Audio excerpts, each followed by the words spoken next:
Some wary senators are calling for transparency in deals signed by the Philippines with China.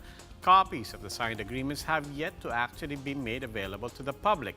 Questions about the full nature of the agreements, in fact, are causing some tension even among members of the Duterte cabinet. Mayan Los Baños with the story.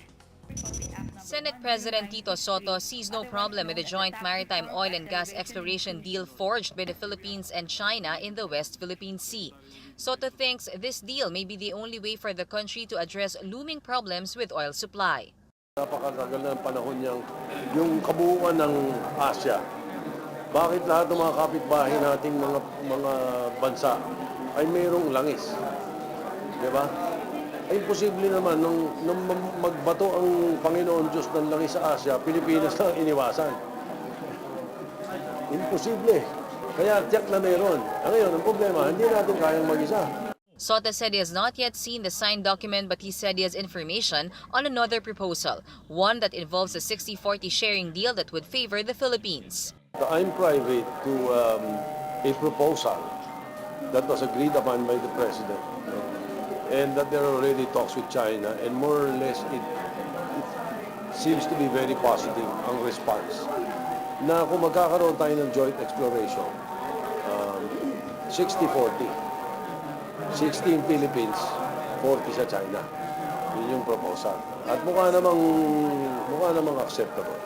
Senator Risa Ontiveros cited a copy of the deal leaked to the media and pointed out the absence of a 60-40 equity rule in the agreement, as required by the Constitution.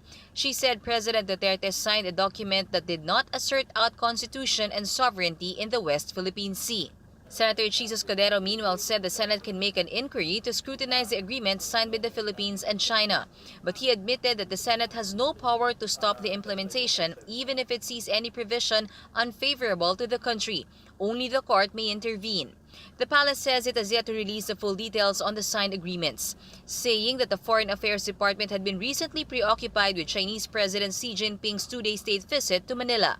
But presidential spokesperson Salvador Panelo assured the public that they will release the details of the signed agreements. Foreign Affairs Secretary Teddy Locsin Jr. meanwhile lashed out at Panelo after having said that it does not matter who drafted the agreement on joint exploration. Locsin insisted that the framework on exploring our part of the sea should be drafted by the Philippines. Recall that the supposed draft agreement released by the camp of Senator Antonio Trillanes is allegedly a Chinese draft of the framework agreement. Malacanang has yet to comment on this. Reporting for News 5, Mayan Los Baños, We Are One News.